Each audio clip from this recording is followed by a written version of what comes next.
100%.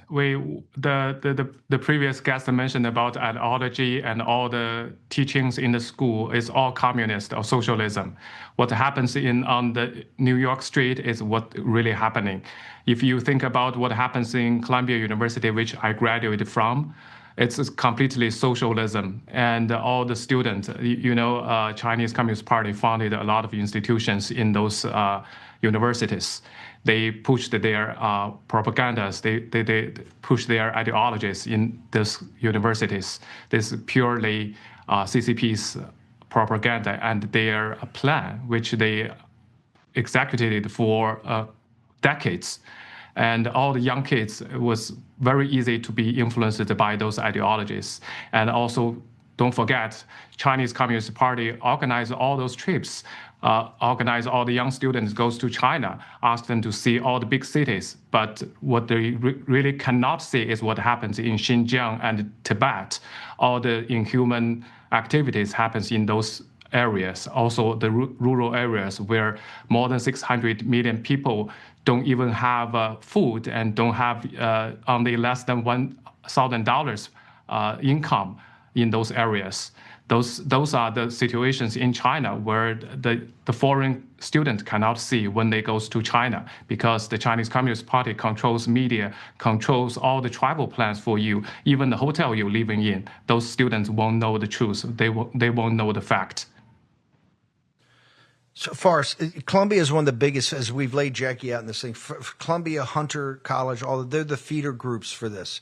When you were sitting in the classrooms, understanding the evils of the CCP, I mean, how could you sit there? Were the young kids, the rest of them, being easily indoctrinated by the professors, sir?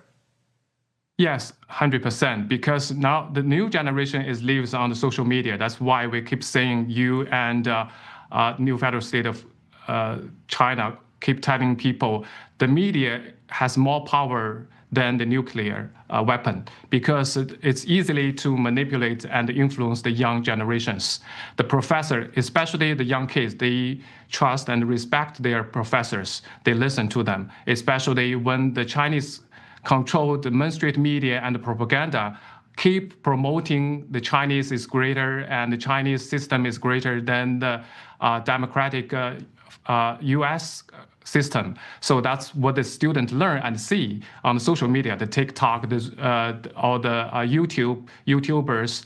There is so many YouTuber influence. They are invited by the Chinese Communist Party, go to China. They can make a lot of money and also have a lot of honey traps there.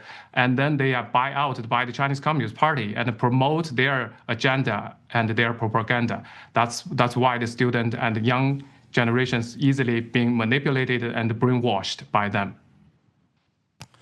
You saw the fact that the Asians, particularly Chinese, were tending towards more MAGA and Trump, but in places like Chinatown and places like that have not integrated into American society, huge turnout for Mandabi. Do you see a direct involvement by the Chinese Communist Party in trying to assist this takeover of New York City, sir?